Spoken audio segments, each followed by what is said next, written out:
El desierto de Arizona a las 11:47 p.m.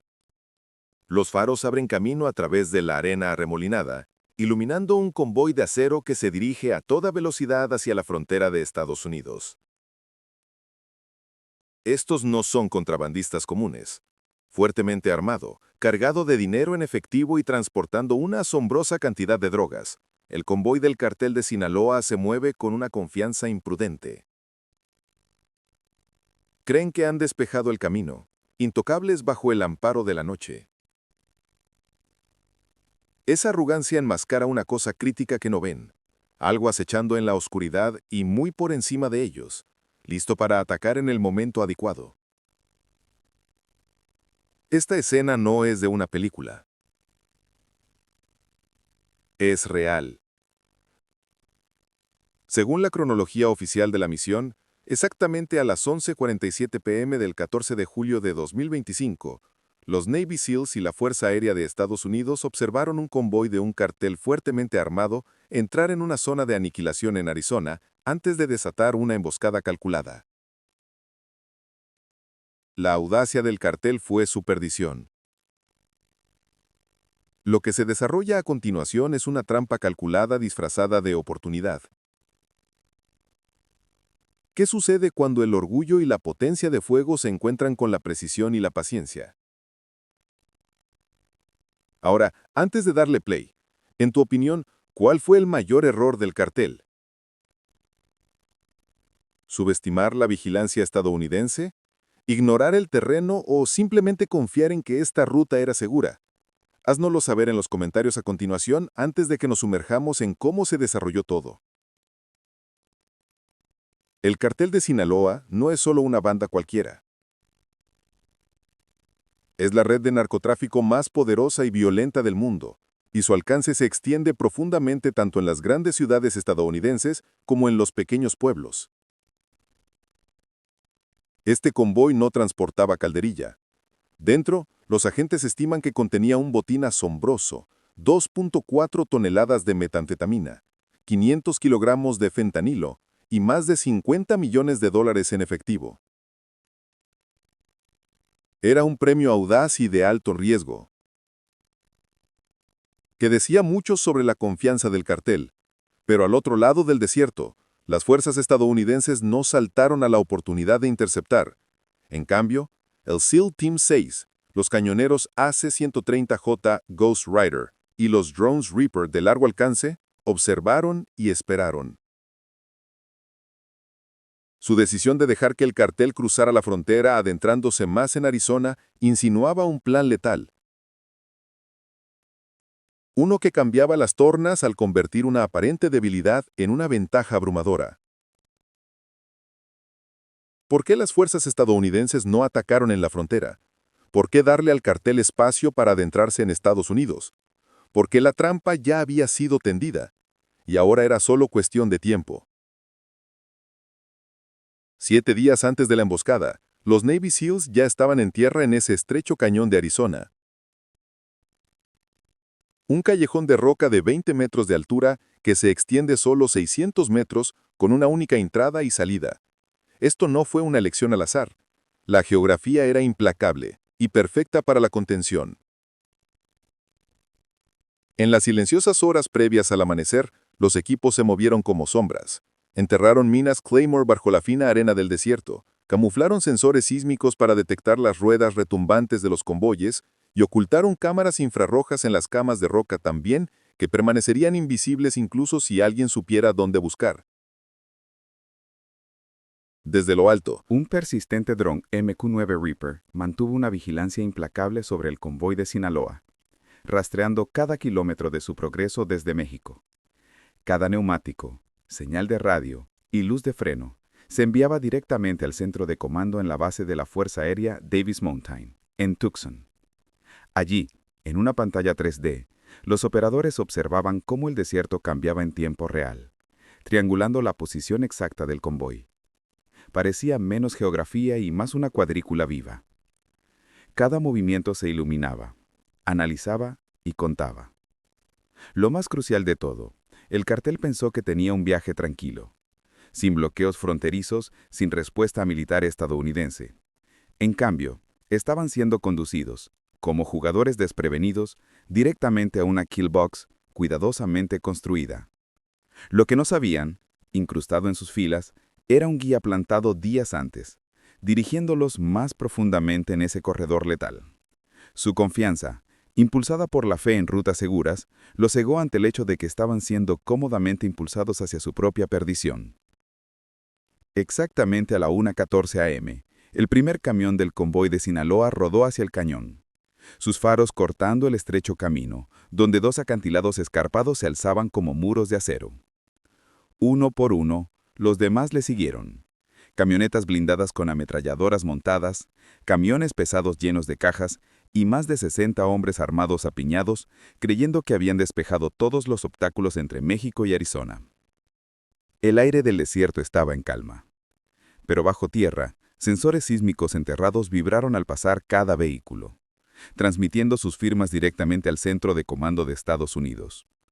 En las pantallas brillantes de la base de la Fuerza Aérea Davis Mountain, aparecieron puntos rojos en perfecto orden, marcando cada objetivo a medida que se deslizaba más profundamente. Para el cartel, todo parecía rutinario. Sus radios crepitaban con mensajes a medio terminar, pero de repente, toda comunicación se redujo a estática.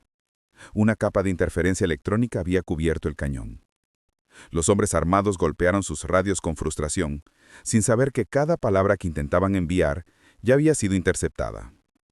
Por encima de ellos, en lo alto del cielo nocturno, un MQ-9 Reaper rastreaba la columna en silencio, sus sensores alimentando imágenes en vivo a pilotos y comandantes SEAL que observaban cada movimiento del convoy. Dentro del cañón, el convoy parecía menos un grupo de camiones y más una serpiente de acero. Sus escamas blindadas brillaban bajo los faros, avanzando hacia una caja que solo tenía una salida. En términos militares, esto se llamaba una zona de aniquilación. Pero para los hombres en tierra, era simplemente un camino que se sentía demasiado silencioso. Aún así, el exceso de confianza es algo cegador. Creyendo que la frontera había quedado atrás hacía mucho tiempo, avanzaron, sin detenerse a sentir la trampa apretándose alrededor. En las crestas del cañón, los operadores del SEAL Team 6 yacían pegados a la piedra, con los rifles bloqueados, los visores brillando con firmas infrarrojas. Cada hombre rastreaba un objetivo, con los dedos listos, pero la orden llegó por los auriculares encriptados: Dejen que se mantengan el adentren fuego. más. Fue una pausa calculada. Cada metro adicional que avanzaba el convoy significaba menos posibilidades de dar marcha atrás, menos lugares para dispersarse. La paciencia fue quirúrgica, un juego de espera que estiró segundos en minutos. Desde el puesto de mando, la pantalla mostraba el convoy avanzando lentamente hacia el centro. Los puntos formaban una cadena encerrada en el tramo más estrecho del cañón. Los oficiales que observaban no hablaron. Sabían que una vez que las mandíbulas se cerraran, toda la columna quedaría atrapada sin escape. Los sensores terrestres confirmaron el peso y el momento. Las cámaras ocultas en las grietas transmitieron cada destello de calor de los motores llevados al límite. Era como si todo el cañón se hubiera convertido en una máquina de vigilancia. Para los hombres armados de Sinaloa, el tiempo transcurrió de manera diferente.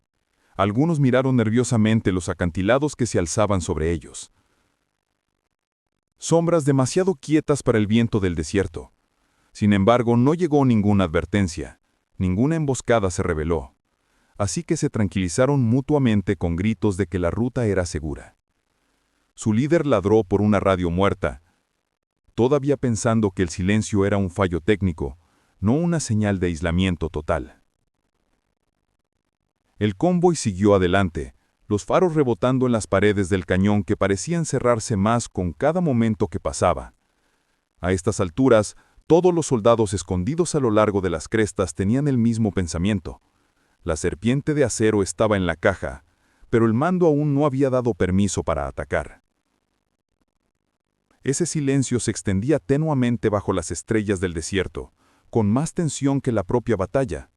En algún lugar de la oscuridad, los dedos flotaban sobre los gatillos esperando la única palabra que desataría el caos. El convoy, Ciego y mudo, bajo control estadounidense, se arrastró sin saberlo hacia el centro de su tumba.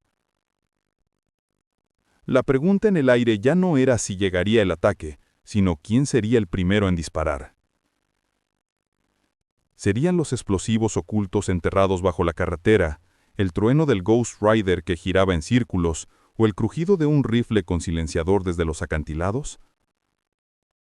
En ese cañón, a la 1:14 am, la respuesta estaba a solo segundos de distancia. A la 1:21 am, el cañón cobró vida.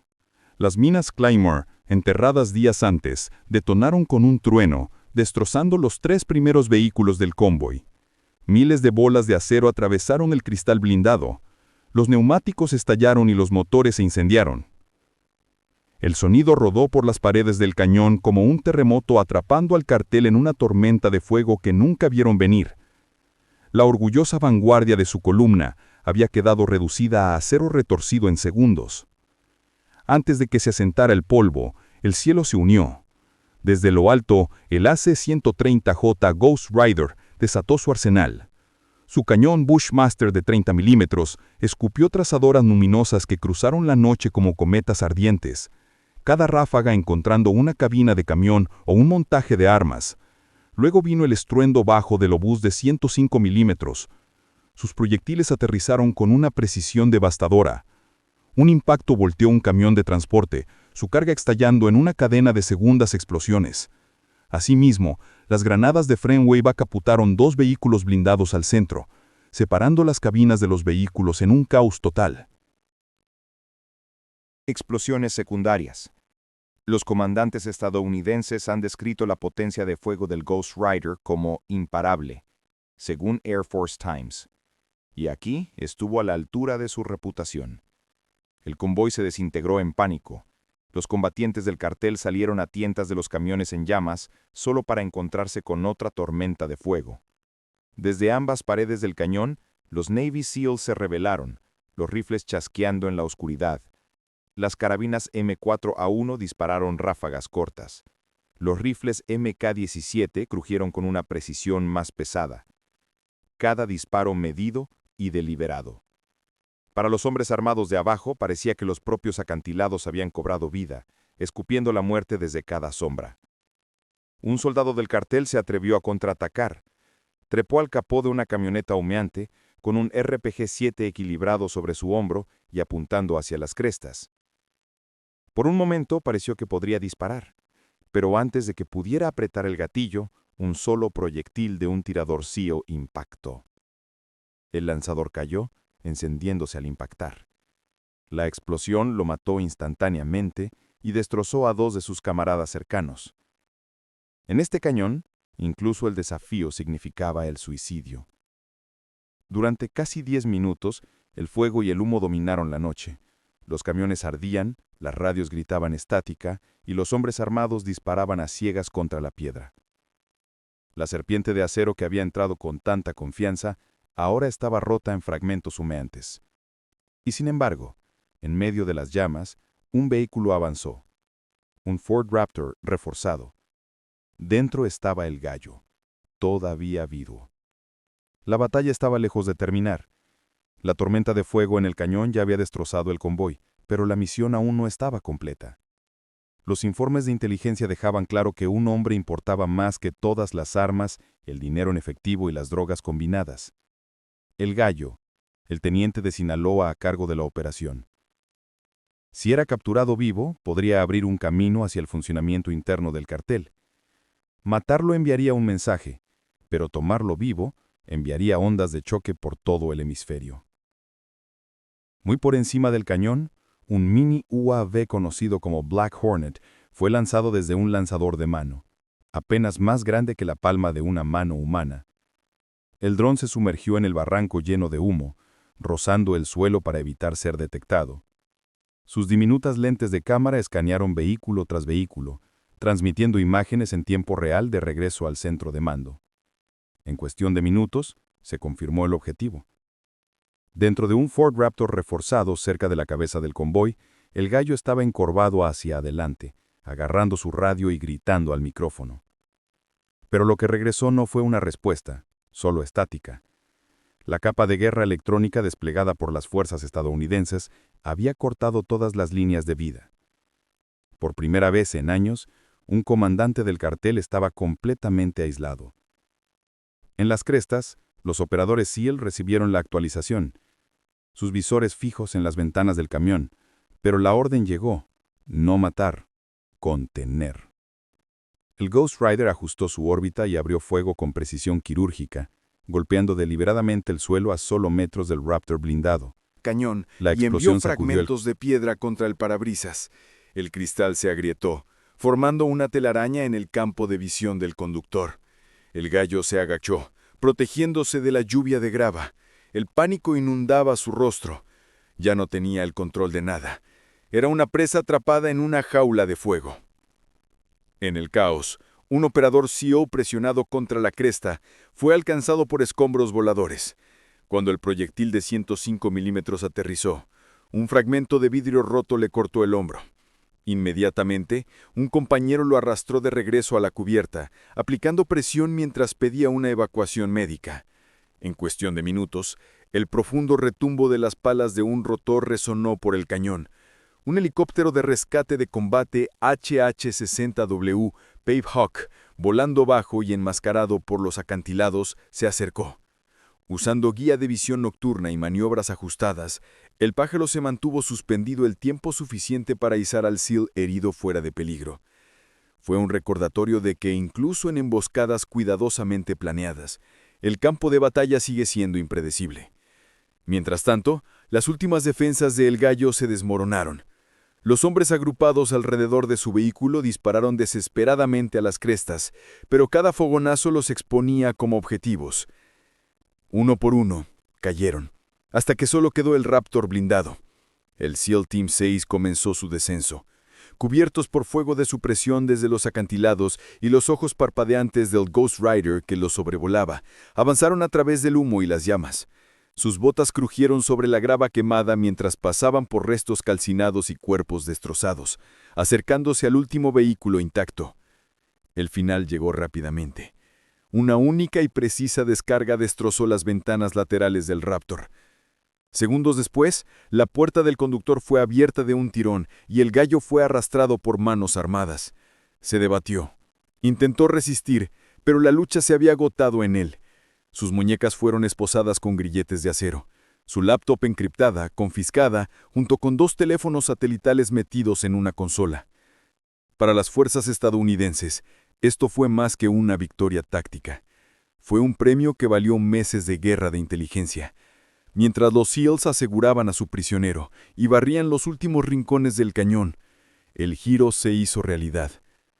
Por primera vez en suelo estadounidense, un comandante del cartel del rango de El Gallo había sido capturado vivo. Su arresto resonaría mucho más allá de Arizona. Significaba interrogatorio, extracción de datos y el desentrañamiento de una red que durante mucho tiempo se había creído intocable. El cañón todavía ardía. Los Ghost Riders seguían dando vueltas, pero la batalla ya estaba decidida. En medio de los restos de camiones y el silencio de los combatientes caídos, la captura del gallo marcó un punto de inflexión. Estados Unidos no solo había destruido un convoy, había perforado el mito de la invencibilidad de Sinaloa. 27 minutos después de que la primera mina explotara, el cañón finalmente quedó en silencio. Los ecos de los disparos se desvanecieron en la noche del desierto, reemplazados solo por el crepitar de las llamas que devoraban el metal retorcido. Lo que alguna vez había sido una orgullosa columna blindada, ahora no era más que escombros esparcidos a lo largo de 600 metros de piedra. Las cifras contaron la historia con brutal claridad.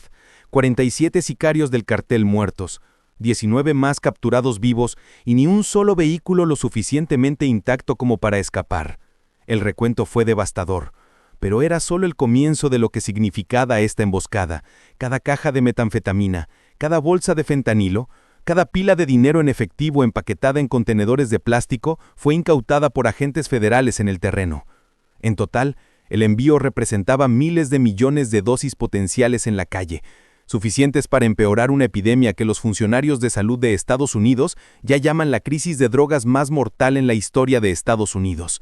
Junto con los narcóticos, había docenas de armas pesadas, ametralladoras, lanzagranadas y cajas de municiones, todo catalogado cuidadosamente por especialistas de la DEA que se movían a través del humo con reflectores y kits de evidencia.